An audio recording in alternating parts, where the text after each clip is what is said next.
La Sociedad de Cómputo Mexicana de Cómputo Científico y sus aplicaciones, con colaboración con la Facultad de Ciencias, les presenta al maestro en Ciencias Cruz Vargas de León, quien actualmente trabaja eh,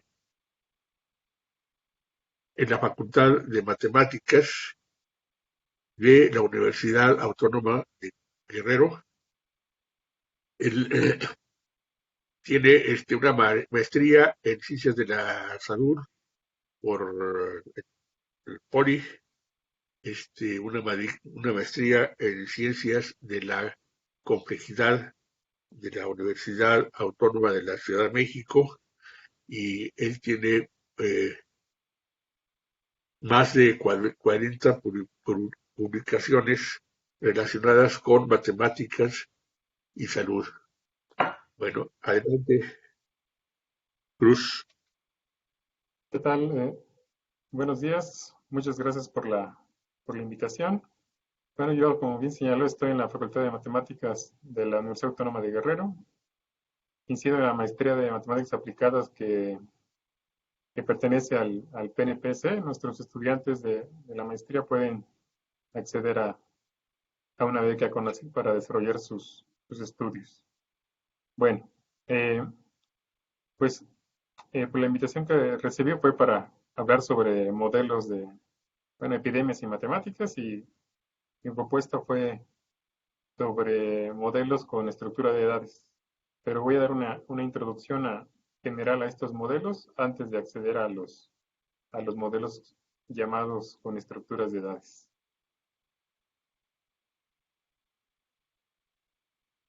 Bueno, estos dos personajes pues son bien conocidos en epidemiología matemática. Ellos, con Kermack y McKendrick, igual que Roche, bueno, pusieron la piedra angular para la modelación matemática de las epidemias. De hecho, bueno, aquí pongo el sistema de ecuaciones diferenciales clásico, que es el sistema SIR, es susceptible, infectado, recuperado. Pero bueno, en ese entonces, en sus artículos, ellos lo denotaban con X para susceptibles, Y para infectado y Z para, en este caso, para recuperado o mortalidad. Entonces, de los años 1927. Desde los 1900 está en este formalismo, esa teoría que permite traducir un proceso epidémico a un lenguaje formal.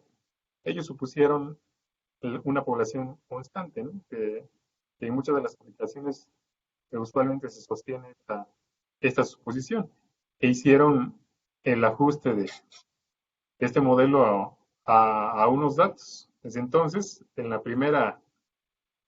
en las primeras contribuciones de la matemática a las epidemias, pues hubo esta relación entre las observaciones en el tiempo y, y el modelo matemático.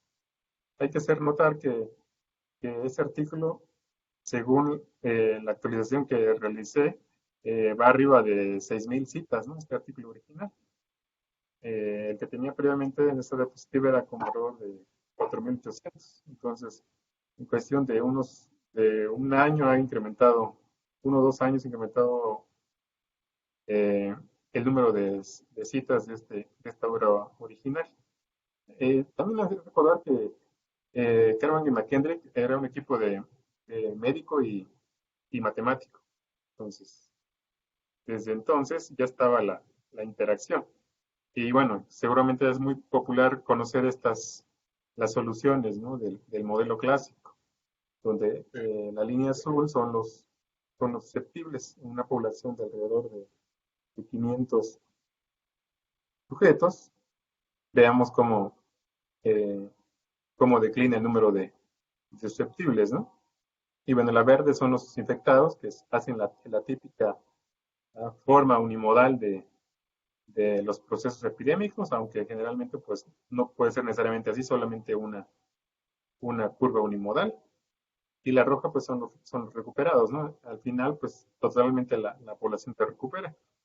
Hay que notar que en el modelo pues no considera eh, otros factores, ¿no? Por ejemplo, nacimientos o muertes inducida por la enfermedad. Si interpretamos a este término como recuperación, entonces no considera muerte y ni nacimientos, ¿no? Por eso aquí ustedes pueden ver que toda la población se recuperó.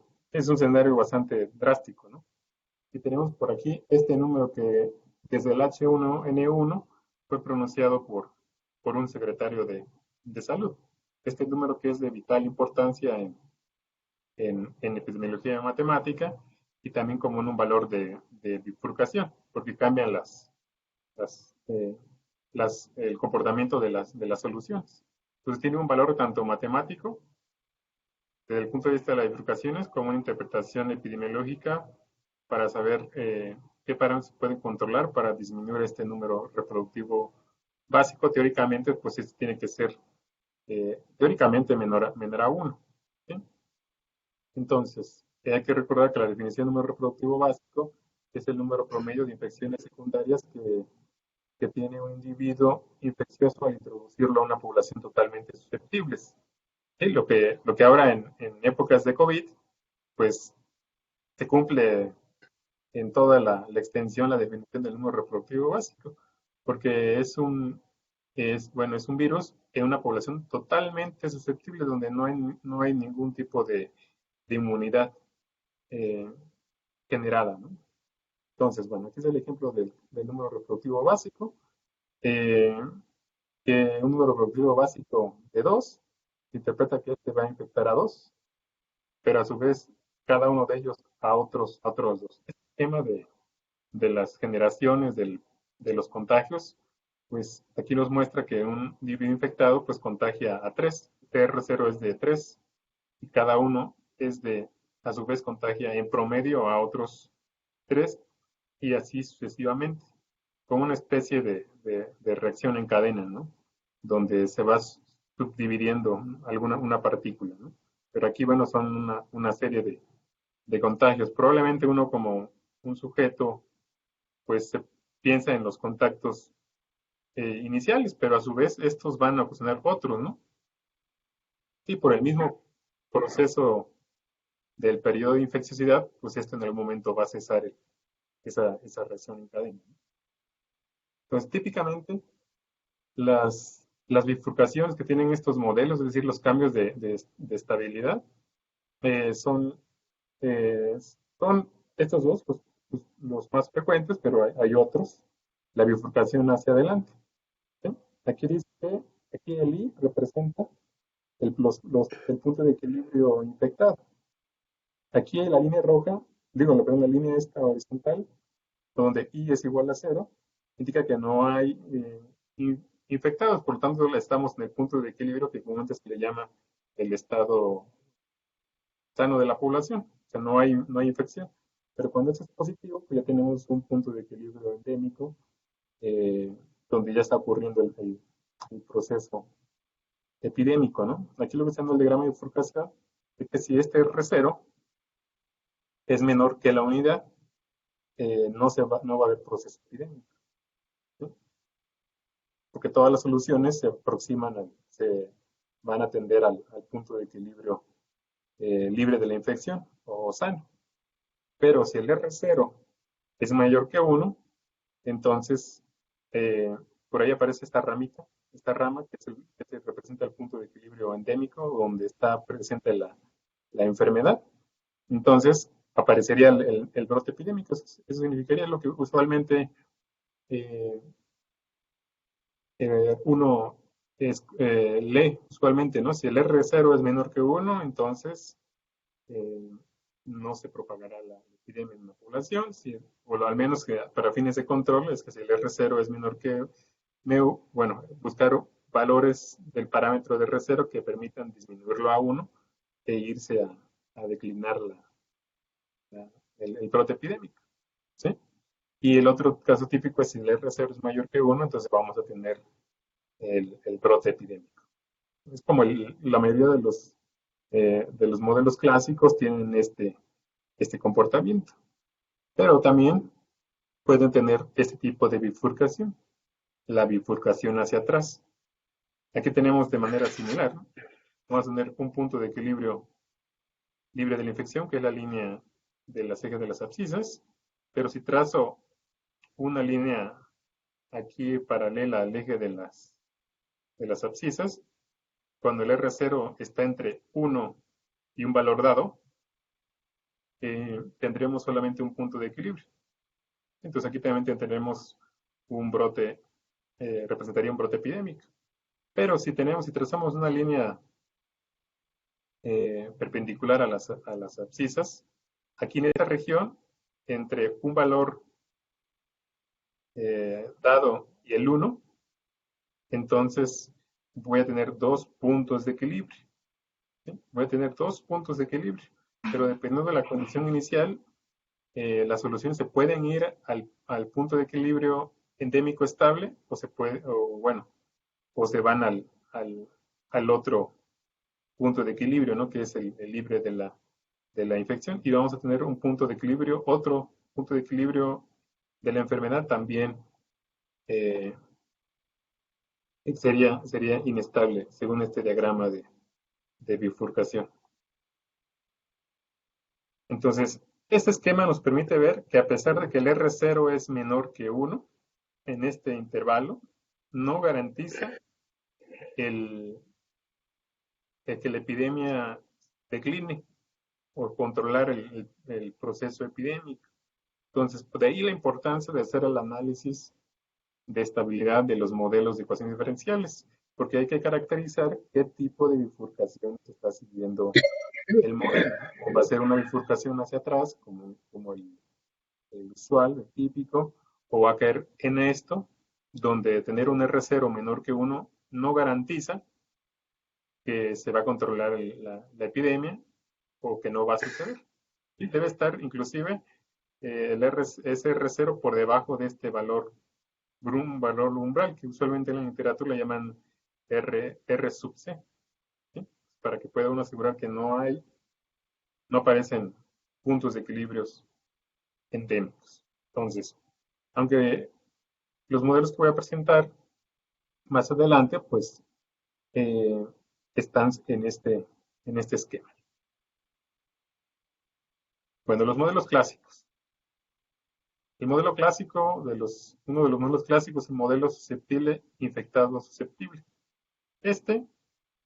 Cuando uno empieza a involucrarse con el proceso de modelación matemática de las epidemias, hay que tener claro las diferentes etapas de la infección de la enfermedad en cuestión, para eso traducirlo al modelo matemático. Aquí la característica del modelo susceptible, infectado, susceptible, es que tiene de sano pasó a ser infectado, pero de hoy retorna a ser susceptible. ¿Sí? Retorna a ser susceptible. Eso significa que no tiene inmunidad, que la enfermedad que contrajo no le produce una inmunidad. Y si al momento que se recupere de la enfermedad, vuelve a ser otra vez susceptible. Entonces, este modelo es típico de usarlo en aquellas enfermedades donde no hay inmunidad después de la recuperación de la enfermedad. Este modelo ya contiene dinámica vital o de crecimiento, aunque lo supone constante. Si uno aquí hace la suma de las dos derivadas, de los susceptibles y los infectados, entonces va a sumar al final una cantidad constante, ¿no? En este caso va a sumar 0, porque S más I es igual a la unidad. ¿Sí? Entonces, cuando el R0 de esto es el que está aquí, ¿no? Sí, depende de ese R0, depende de la tasa de contagio, que es la beta, y depende de la mortalidad y de la tasa de recuperación. Sí, la delta es la tasa de recuperación. Entonces, eso es como primer punto, ¿no? Modelos CIS se usa para enfermedades donde hay recuperación, pero sin inmunidad. Ahora el modelo que quizás es el más conocido, el modelo susceptible, infectado, recuperado, donde mu es la tasa aquí de nacimientos, la misma mu, la tasa de mortalidad, se ve tanto en, en sanos, infectados y la R de recuperados, donde es el acrónimo que nosotros conocemos aquí, susceptible, infectado, recuperado. Beta es la tasa de contagio, de transmisión. Esta tasa se refiere a la recuperación. El inverso de esta cantidad se refiere al periodo de infecciosidad que va a tener un individuo. ¿Sí? Entonces, si usted notamos, su R0 también depende de beta, de mu y de esta otra cantidad. ¿Sí? Entonces, si uno quiere controlar estos, pues uno puede pensar que la tasa de infección la puedo recuperar a base de tratamiento, de algún tratamiento. O la beta, pues lo que estamos evitar disminuir los contagios, ¿no? Disminuir los contactos, perdón, disminuir los contactos de la población. En este caso, desde el punto de vista de la inmunidad, el modelo SIR, pues, tiene que ver con inmunidad temporal. Es un individuo que una vez se recupera de la enfermedad, es inmune, inmunidad permanente, así se le llama, ¿no? Tiene inmunidad permanente. Eso pasa con varias enfermedades de la niñez o con dengue, ¿no? Si da una unidad dengue por un serotipo, tiene inmunidad permanente para ese serotipo. Ya no para los otros, pero sí para ese serotipo. Entonces, el modelo SIR eh, debe ser usado para enfermedades con inmunidad permanente. Entonces, una de las extensiones que se hacen a estos modelos clásicos es la inclusión del periodo de latencia o el periodo de infecciosidad. Creo que el periodo de latencia es el periodo de tiempo antes de que inicie su capacidad de transmitir la enfermedad a otros sujetos, ¿sí? O a otras personas. Entonces, en este se considera el periodo de infecciosidad, el periodo, perdón, de latencia, cuando eh, este es muy largo. Usualmente los modelos SIR o CIS, o los que no incluyen la latencia, la exposición, eh, suelen ser adecuados cuando ese periodo de latencia es corto y cuando es más amplio el periodo, pues ya hay necesidad de incorporarlo al modelo matemático, como es el caso que mostramos, ¿no? Entonces, este es como la generalización del SIR, igual que el SIR, pues es para enfermedades con inmunidad permanente, cuando el periodo de latencia pues es eh, lo suficientemente grande para considerarlo como una variable. Entonces, si ven todos esos modelos anteriores, están con población la unidad. Es decir, el total es la unidad. Si uno suma todo esto, pues uno puede obtener el resultado fácilmente. Y su R0, pues ya vemos que depende de todos los parámetros que contiene el modelo. Como dicen, estos tres modelos anteriores, pues tienen la característica de tienen bifurcaciones hacia adelante. Es decir, si el R0 es menor que 1, las soluciones se van al punto de equilibrio libre de infección, es decir, no hay brote epidémico. Si el R0 es mayor que 1, las soluciones se van al punto de equilibrio endémico de la enfermedad, entonces tendremos el proceso epidémico, ¿no? Entonces, el modelo SEIR, o incluir un compartimento, que así le llamamos los modelos de compartimentos o de cagas, vamos a incluir una variable del periodo de latencia o de exposición, siempre y cuando sea suficientemente grande ese periodo, ¿no? Para incluirlo en el modelo. ¿Sí? Bueno, una de las extensiones, una de las críticas que se le puede hacer a los modelos anteriores es que las tasas de encuentros, o la que modela la incidencia, ese término es el término de la incidencia, eh, puede resultar poco realista en algunos escenarios. Entonces, por aquí Capasso, un matemático italiano, propuso que a la tasa de incidencia o de transmisión se le incluyera ese término, ¿no? Que en realidad lo que está haciendo este es un efecto inhibitorio, ¿no? Pues están inhibiendo los contactos en función de los, del número de infectados. Fue como que de los primeros modelos que consideraron esta, esta característica, ¿no? Que conforme va aumentando el número de I, eh, tiene un crecimiento pues monótono, ¿no? De la tasa esta, de la fuerza de la infección. Es este término, el de GI, quitándole la S, esto, se conoce como la fuerza de la infección, es de tipo monótono creciente, ¿no? Bueno, hay otras extensiones a esta propuesta que no necesariamente puede darse que sea la fuerza de la infección sea monótona creciente, sino también que pueda ser pues unimodal, como de esta manera. Sí, entonces son otras extensiones, ¿no? Inclusive, Sigi Ruan, matemático, trabaja para la Universidad de Miami, eh, consideró un modelo con esa fuerza de la infección tipo no monótono, ¿sí? Tipo no monótono. Entonces, bueno, él usó un modelo SIRS, que eso no los he mencionado. En un esquema de un modelo SIRS es útil para enfermedades donde hay una inmunidad temporal. Por aquí el modelo lo vamos escribiendo. Este es el proceso de reclutamiento de los sanos, puede ser por nacimiento o por inmigración, el término de muerte, ese es el término de transmisión, considerando, como mencionaba, la fuerza de infección de tipo no monótono, que pasan al contacto con los infectados, pasan a ser, digo, los infectados, los susceptibles pasan a ser infectados, estos se recuperan, aquí tenemos el término de recuperación, pero una vez recuperados, tienen un periodo, el inverso de gamma, ese periodo es el de que están aquí, pierden esa inmunidad, por así decirlo, esa inmunidad temporal y vuelven a ser nuevamente susceptibles.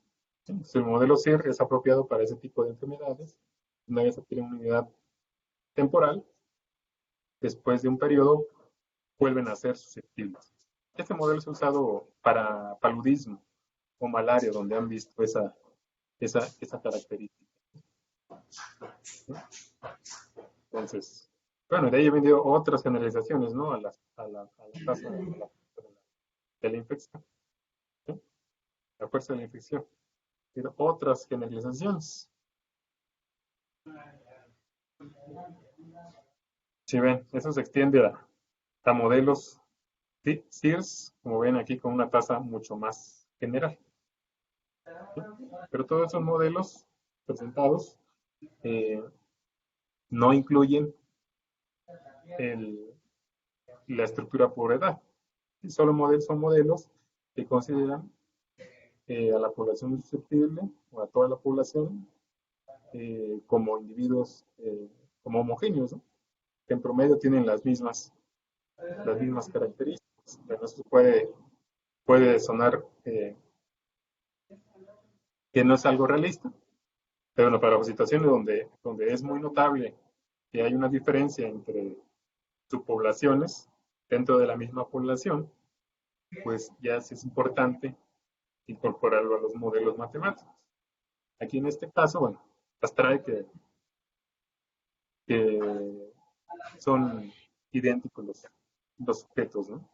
Con respecto, digamos, a la edad, a la inmunidad, eh, pero bueno, funcionan, aún a pesar de estos puntos que estoy señalando, funcionan muy bien estos modelos, funcionan muy bien. Recordando que pues para H1N1, pues el caballito de batalla fue el modelo STIR, susceptible de efecto recuperado. Ahora para COVID, en la revisión pues, que hemos hecho, el modelo SIR sigue siendo usado con ciertas implementaciones, o han considerado modelos que consideran el periodo de latencia, ¿no? El periodo asintomático. Entonces, esas son generalizaciones que se pueden ir incorporando a los modelos. Al final uno tiene ya una serie de técnicas de modelación que uno puede ir implementando a características muy específicas. Ahora sí, bueno, vamos a entrar a los modelos con estructuras de edades. Un trabajo que hemos realizado es sobre enfermedades transmitidas por vector. Bueno, durante este foro pues ya se han transmitido cursos o charlas sobre enfermedades transmitidas por vector. Las enfermedades transmitidas por vector pues son causadas por un patógeno que transmite es transmitida por un mosquito, por un artrópodo, puede ser una chinche.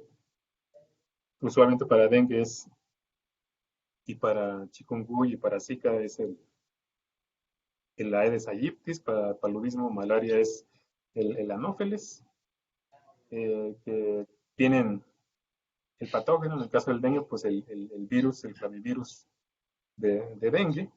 En el caso de paludismo, malaria, pues contiene el plasmodium, que es un protozoario, que lo transmite a un humano, ¿no? Ese vector, pues, aquí en este caso es un artrópodo que lleva la enfermedad a otra especie.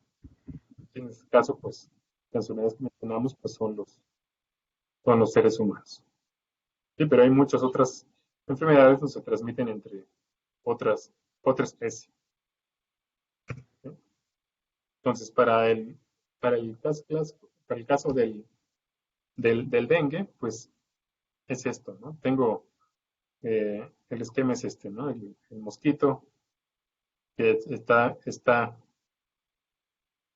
que contiene al virus, pues tiene contacto con el humano, y pues pues se va a contraer la enfermedad. Y bueno, cuando llega un mosquito y lo pique, pues ese mosquito, si está sano, pues se va a enfermar. Y así de manera sucesiva, ¿no? Se da como el ciclo del mosquito, ¿no?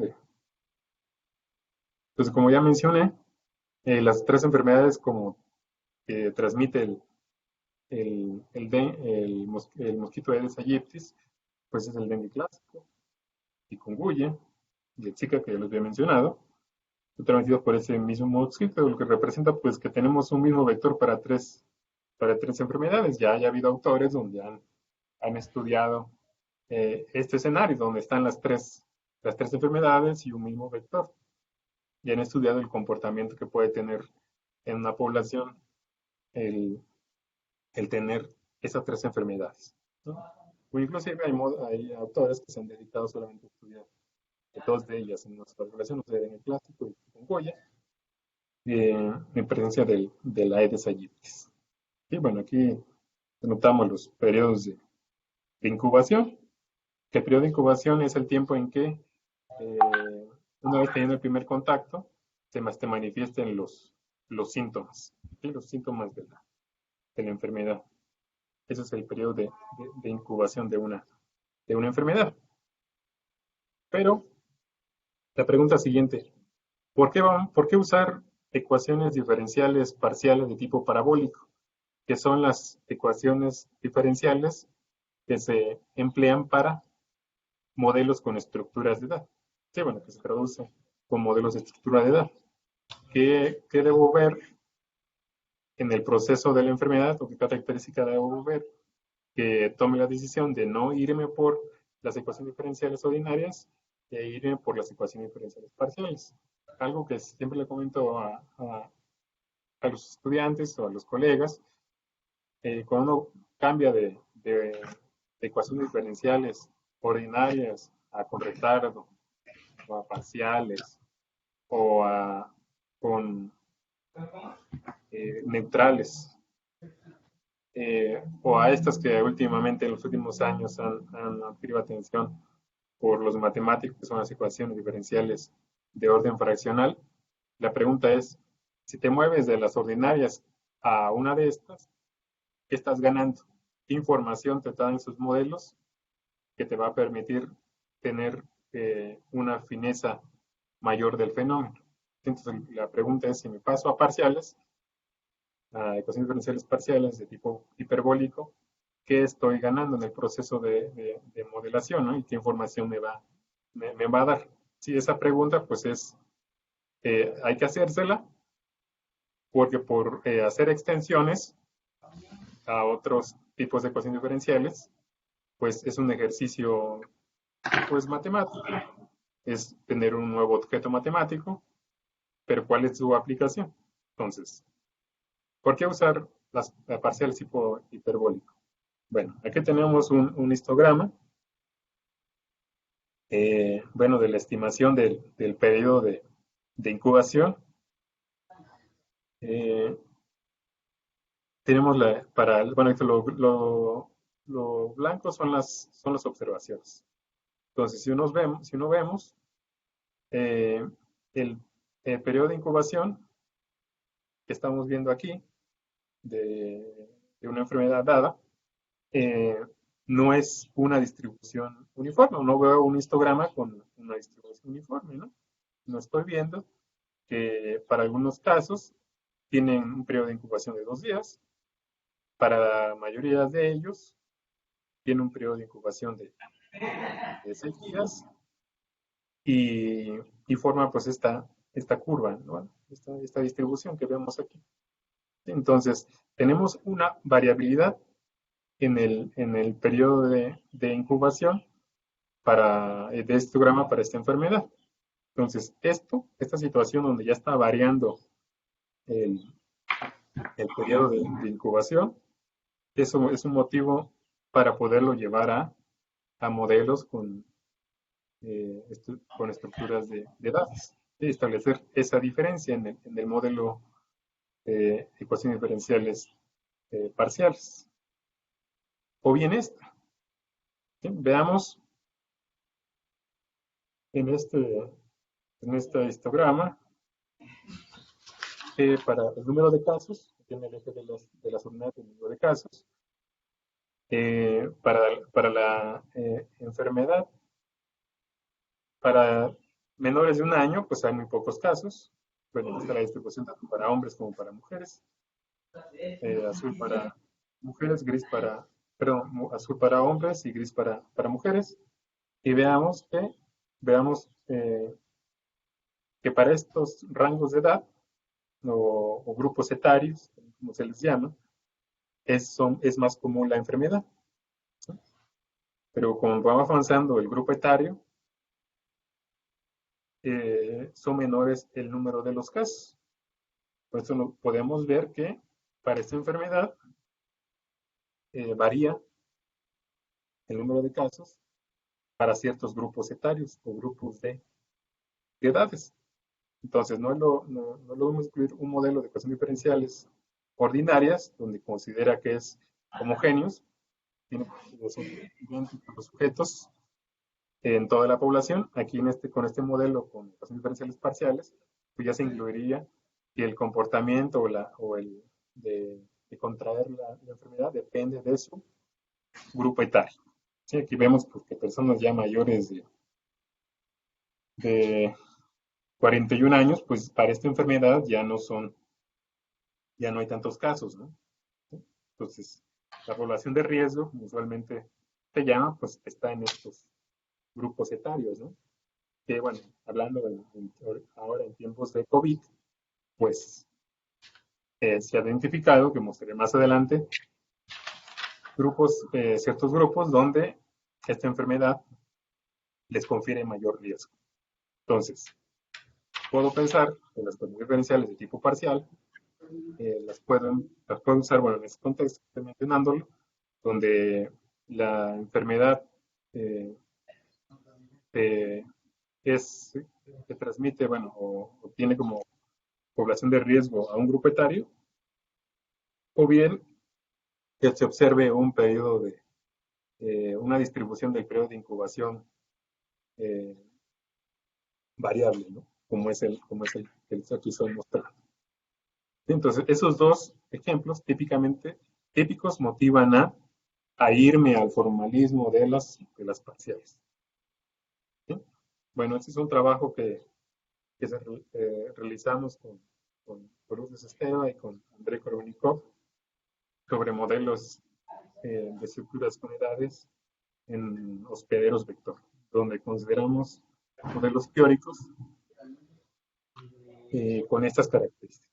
En este caso, pues tenemos las mismas ecuaciones posibles, pero como por vector, pues voy a tener dos poblaciones, la población de humano, que está muerta, la población, la población vector. Entonces, aquí como mencionaba, se ve en ese término, el término de la transmisión, los vectores infectados, el IB, por acá el compartimento de caja de los vectores infectados, aquí son los vectores sanos, los recuperados, los sanos humanos, y aquí tenemos la ecuación diferencial parcial. ¿Sí? De aquí hacemos notar que tenemos la variación de los infectados en términos de el tipo calendario. Y aquí tenemos otra bueno, aquí la I, que está variando con respecto a omega, donde omega aquí representa eh, la variabilidad de la infección. ¿Sí? Entonces, es variable el periodo de infecciosidad que tiene que hay en la población, que es variable, entonces considerado el modelo, está corriendo otro tiempo por acá, que es el omega, ¿no? Como por aquí se la edad de la infección. Regresando al modelo matemático, no tenemos el término de contagio, los vectores infectados contagian a los susceptibles, y eso pues se convierte en los sanos se convierte en infectados. Aquí está este término, está colocado acá, que es el valor a la frontera de la ecuación diferencial parcial. Bueno, aquí tenemos el término de recuperación, o dicho de otra manera, el periodo de infecciosidad, el inverso de este periodo de infecciosidad, que depende de mu, donde mu es la edad de la infección. Entonces, ya está incurriendo el modelo esa característica. Por acá, estos individuos después se recuperan. Bueno, aquí tenemos la integral, que es la suma de todos los i's, que representan la suma total de los infectados. Y bueno, aquí tenemos la mortalidad. Aquí los mosquitos, pues los mosquitos están infectados, no se enteran que tienen la enfermedad, no se mueren. Entonces, aquí se modela también la parte de que el mosquito sano tiene contacto con un humano infectado, y este se convertirá en infectado. ¿Sí? Y las tasas de muerte son las mismas, como mencionaba, pues tener el patógeno no le confiere muerte inducida por la enfermedad. Entonces es un modelo de estructuras por edades, que bueno, en este caso está considerando la edad de la infección, ¿no? Que es la letra omega. ¿Sí?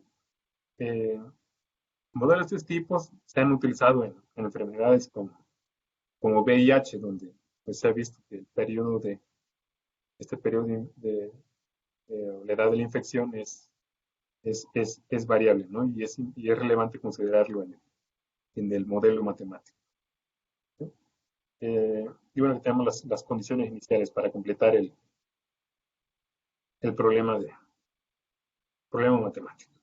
Y lo que hicimos nosotros, pues al final, al ser la población susceptible una población constante de los vectores, pues podemos reducir a esta población de los vectores a una sola ecuación. Es un recurso usual de los modeladores matemáticos de epidemias para tener una ecuación menos, y para que esto sea tratable matemáticamente. hay que recordar que, bueno, que para los modeladores matemáticos, pues siempre hay un punto de equilibrio, ¿no? Qué tanta información incluye el modelo. Y el otro lado, el otro estirón es qué tan matemáticamente tratable va a ser el objeto que estoy estudiando. Entonces está ahí uno entre esos dos, qué tanto incluyo al modelo, qué tantas características voy incluyendo, qué tan tratable matemáticamente puede ser este. Entonces, bueno, aquí la R se excluye del, del sistema, ¿sí? Porque no está presente en las primeras dos. El compartimento de las R no está presente en las primeras dos, entonces se, se excluye, ¿no? Y nos queda en este sistema, ¿no? Con sus condiciones iniciales y la condición de la frontera que ya señalaba, ¿no?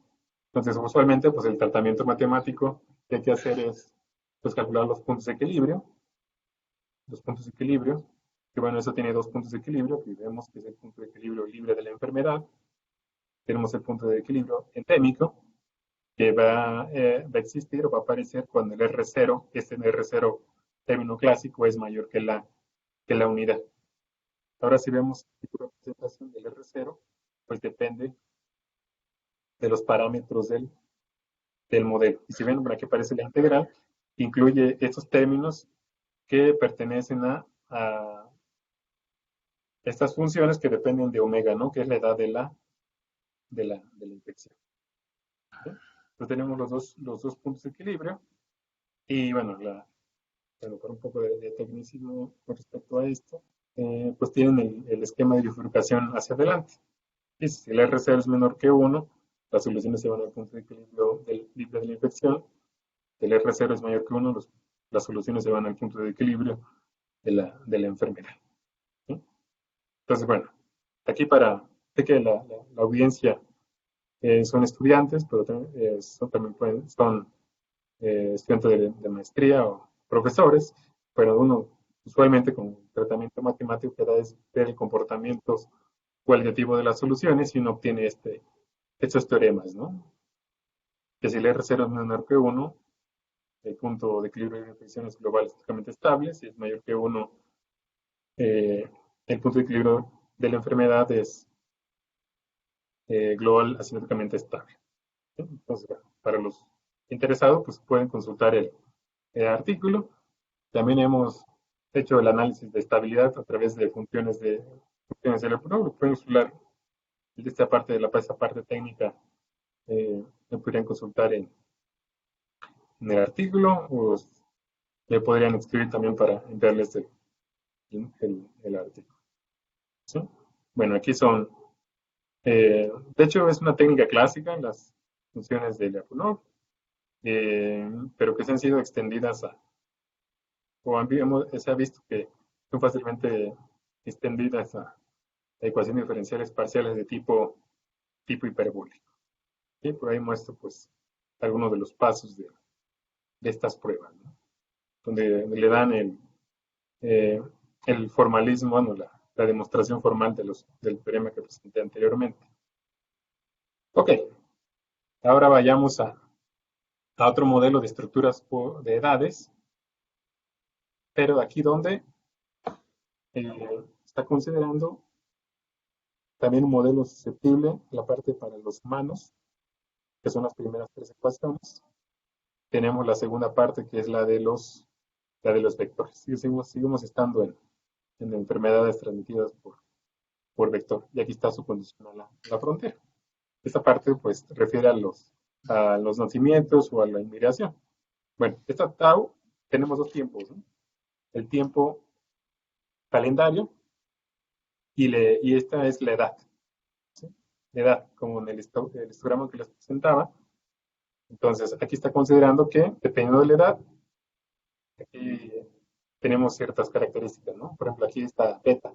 La tasa de transmisión depende de beta. Entonces, esto va a modelar que, dependiendo de la edad, va a haber una transmisión. ¿Sí? Viendo el gráfico que les mostraba anteriormente, pues para ciertos grupos etarios esta beta va a ser una función, pues puede ser del tipo unimodal, ¿no? Sí, donde para ciertos grupos etarios esta función sea mayor, y para otros grupos etarios pues sea prácticamente cero. Entonces, también se podría ajustar esta, esta función con datos observacionales, ¿sí? Observacionales de tipo epidemiológico, ¿no? Se podría uno ajustar qué función es la mayor apropiada para modelar esta beta para los contagios según los grupos etarios, ¿no? Entonces aquí está modelando cómo varía la edad eh, y en función, bueno, también su recuperación. Miren este término que es bueno, aquí pasa la tasa de mortalidad, ¿no? Y que la mortalidad, puede incluir la mortalidad aquí, que la mortalidad, pues, la distribución de esto puede ser diferente dependiendo la edad. Sí, bueno, aquí pues, vemos el modelo clásico. Aquí está el término que representa la suma de todos los infectados, bueno, el término de transmisión, pues, de nuevos casos. Esta es la tasa, la epsilon, pues la tasa, el inverso de epsilon es el periodo que permanece como infeccioso y pasa para acá y tiene inmunidad permanente. ¿Sí? Bueno, aquí, pues, como comentaba antes, pues para la población susceptible, perdón, la población de los vectores, pues no hay muerte inducida por la enfermedad y es constante. Entonces eso es anterior, pues uno puede usar estos modelos o extenderlos a otro contexto donde se vea que pues por grupos etarios la enfermedad, el número de contagios es diferente dependiendo la edad de los sujetos. ¿Sí? Bueno, también hemos trabajado modelos con estructuras de edad donde tenemos edad de la vacuna. ¿Sí? Eh, entonces, se ha observado en la literatura pues, que la inmunidad inducida por la vacuna se va perdiendo a lo largo del tiempo. ¿Sí?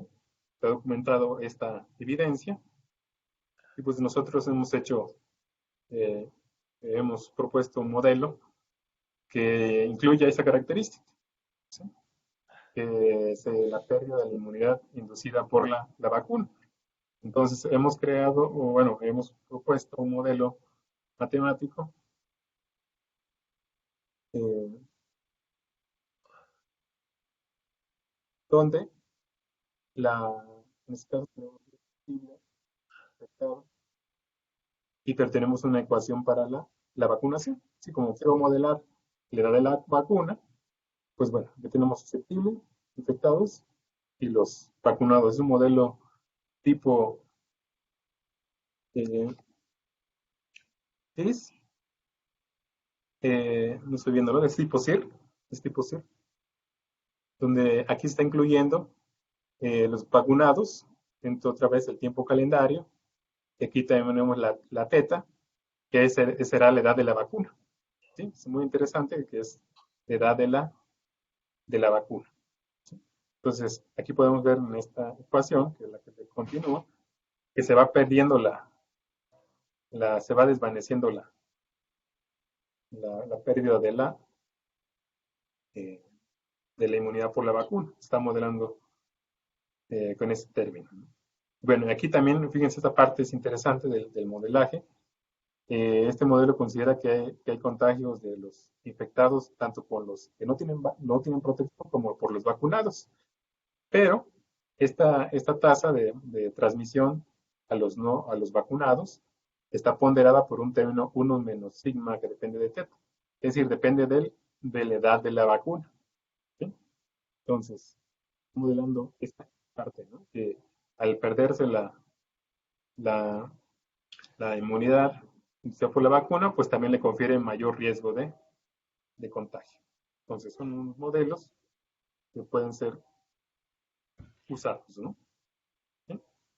También hemos propuesto modelos de tipo eh, de variabilidad de la tasa de recurrencia. Se ha visto ciertas enfermedades como eh, herpes,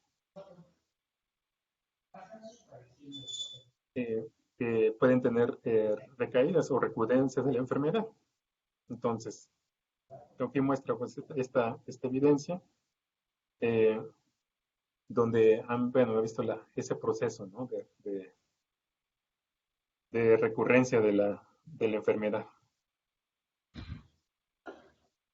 Ok, entonces esto, todavía lo vemos en este gráfico, en el gráfico que está abajo, que tenemos en el eje de las abscisas la recurrencia en días de la duración y aquí el porcentaje de recurrencias.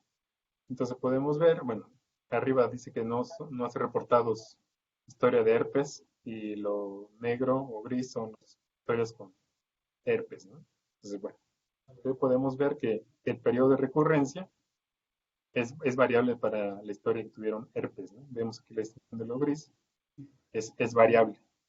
Entonces, ese término es el que también hemos trabajado, modelos epidémicos con estructuras de edades, donde varía la tasa de recurrencia.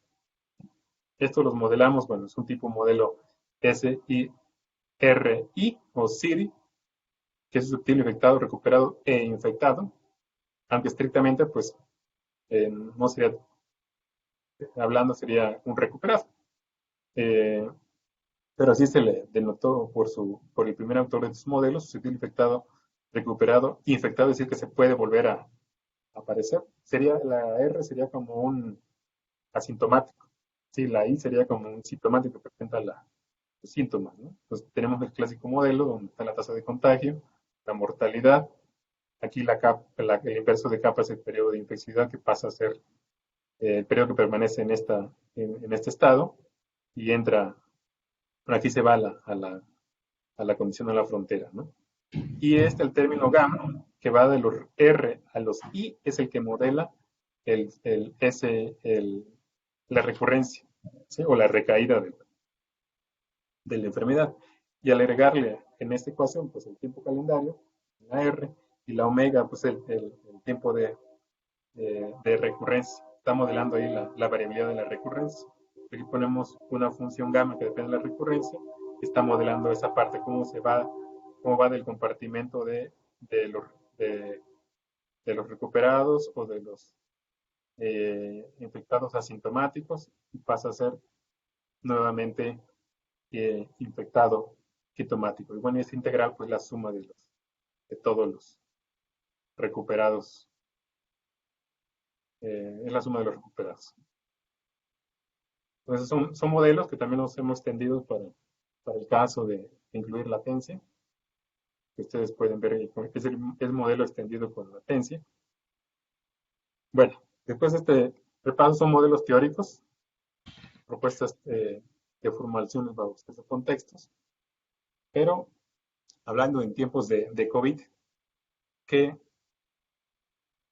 todos estos modelos de tipo estructuras con edad, ¿dónde pueden ser empleados? ¿No? Ya se sabe que esta enfermedad, el COVID, tiene estas características que son sumamente interesantes. El tipo de la infección, porque esto es relevante de decirlo, eso es lo que debemos tener claro los modeladores matemáticos de epidemias para traducirlo a un sistema de ecuaciones diferenciales. Esto es fundamental, ¿sí?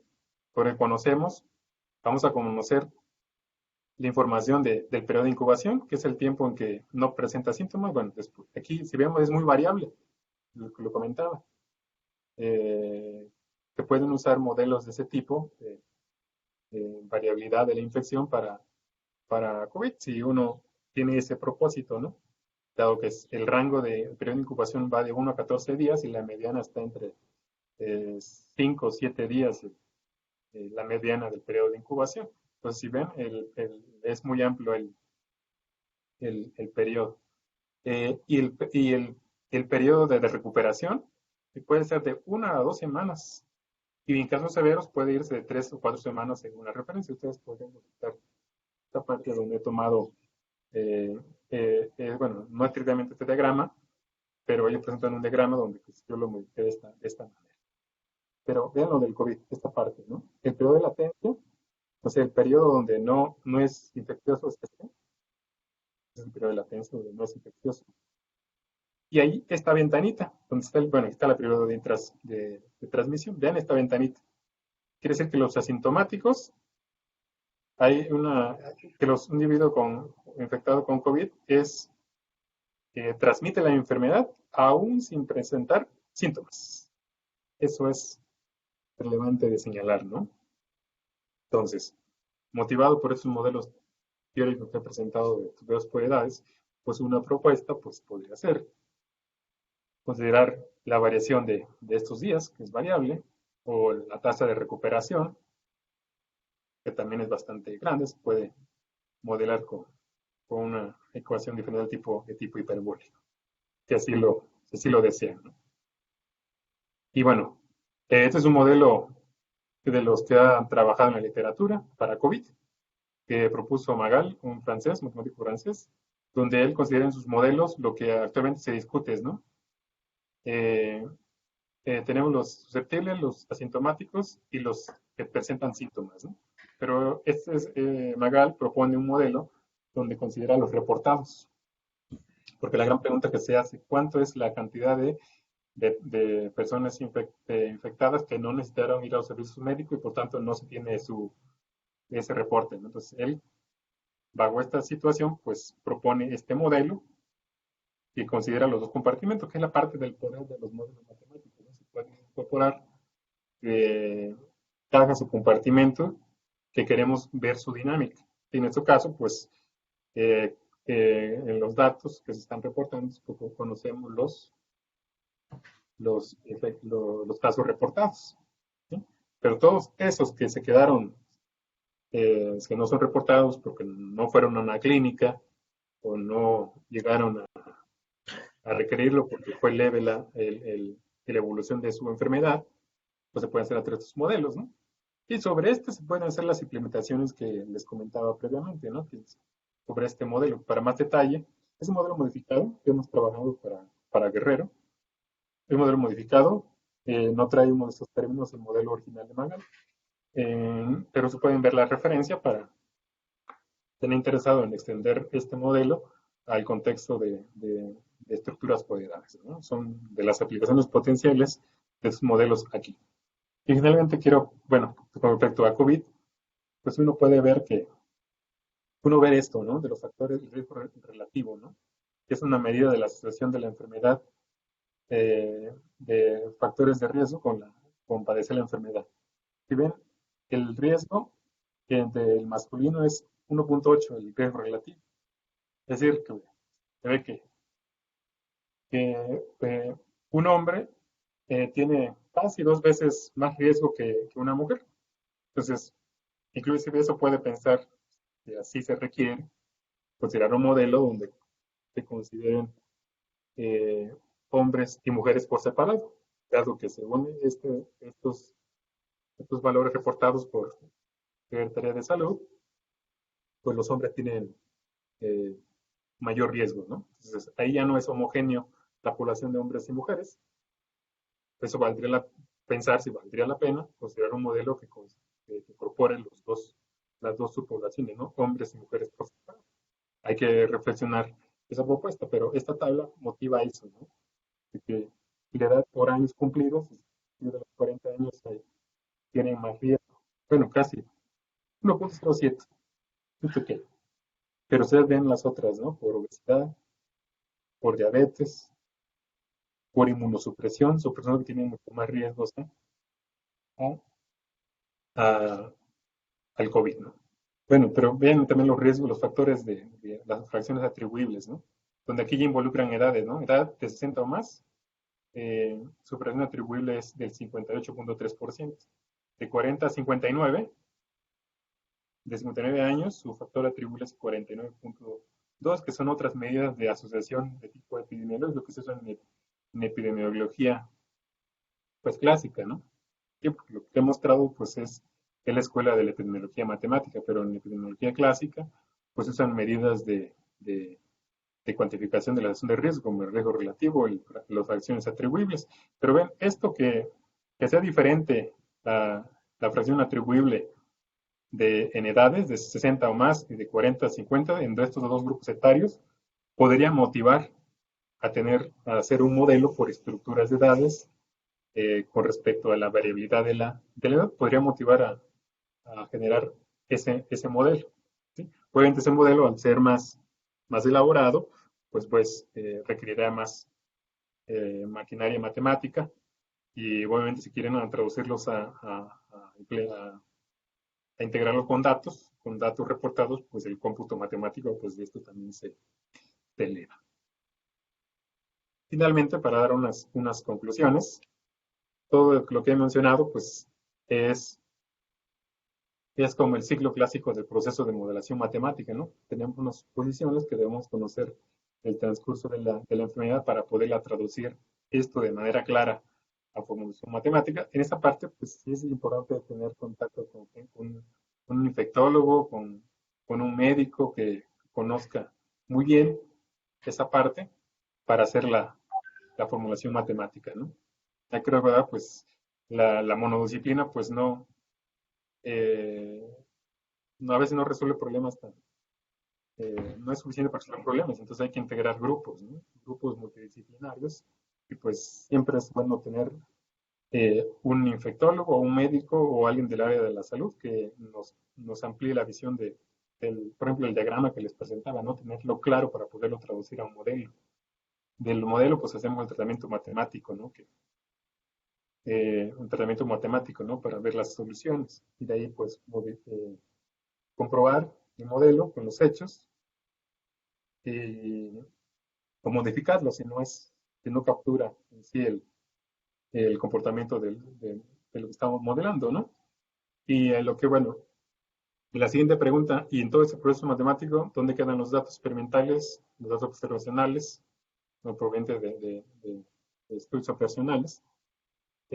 Aunque toda la plática de datos es del carácter teórico, pero hay que siempre cuestionarnos. Y los datos, esos en qué parte del proceso de modelación los vamos a integrar. ¿Sí? Ahora con eso del COVID, pues es algo primordial. Lo primero que hay que hacer es tener un modelo matemático, contar con los datos. Sabemos que hay problemas, estamos enfrentando a problemas esos problemas de retraso de la información, pero aún a pesar de eso hay que hacer sobre eso hay que hacer las estimaciones de los parámetros de los modelos matemáticos. Entonces, lo que hemos hecho en los últimos 3 años con un grupo de estadísticos bayesianos y de matemáticos en ecuaciones diferenciales, pues es integrar esta parte, ¿no? De tener un proceso biológico o los datos experimentales. Y eso que es importante, generar modelos matemáticos ad hoc a una situación. O sea, no querer que los datos se generen a mi modelo, sino que el modelo matemático se diseña para ciertos datos, como el contexto que generó Magal. Me propuso un modelo donde incluía los reportados y no los reportados. ¿Sí? Y bueno, y esto pues integrarlos tener el modelo ad hoc y hacer la estimación de parámetros, pues ya sea por vía clásica y por vía clásica y por vía bayesiana, ¿no? Esto nos permite responder ciertas preguntas biológicas, pues como hemos visto en recursos de epidemia, pues es sumamente relevante, ¿no? Sumamente relevante responder a preguntas que nos hacen, ¿no? De carácter epidemiológico en este recurso del COVID, ¿sí? Que pueden ser, pues, ¿cuál es el R0 del COVID? ¿Cuál es el porcentaje de casos no reportados? Y otras preguntas, ¿no? Que nos pueden dar estos formalismos, ¿no? Bueno, les presento aquí al grupo de trabajo de la UAGRO con el que he colaborado, el doctor Flaviano Godínez Jaime, estadístico, el doctor Ramón Reyes Carreto, también estadístico, la doctora María Guzmán Martínez, estadística, los 3 estadísticos egresados de Colpos, el doctor Marco Antonio Hernández Taneco, es matemático, egresado de la Michoacana, es mi grupo de trabajo con lo que hemos hecho de hace como 2 años esta integración de los modelos matemáticos en procesos biológicos integrados a datos, ¿no? Donde pues se puedan responder preguntas, ¿no? De hecho, forman parte del grupo de trabajo que se, que se nos convocó por parte de la universidad para trabajar sobre el comportamiento del COVID en el estado de Guerrero. Pues muchas gracias. Para contactos, pues pueden escribirme a leoncruz82yahoo.com.mx.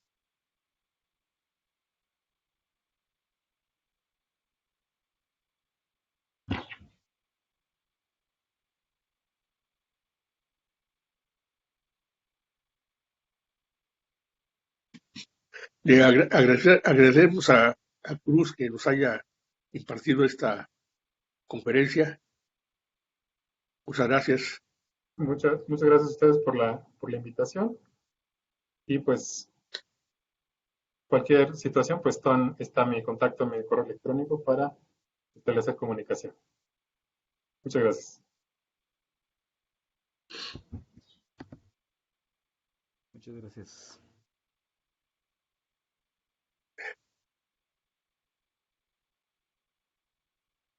Pues bueno,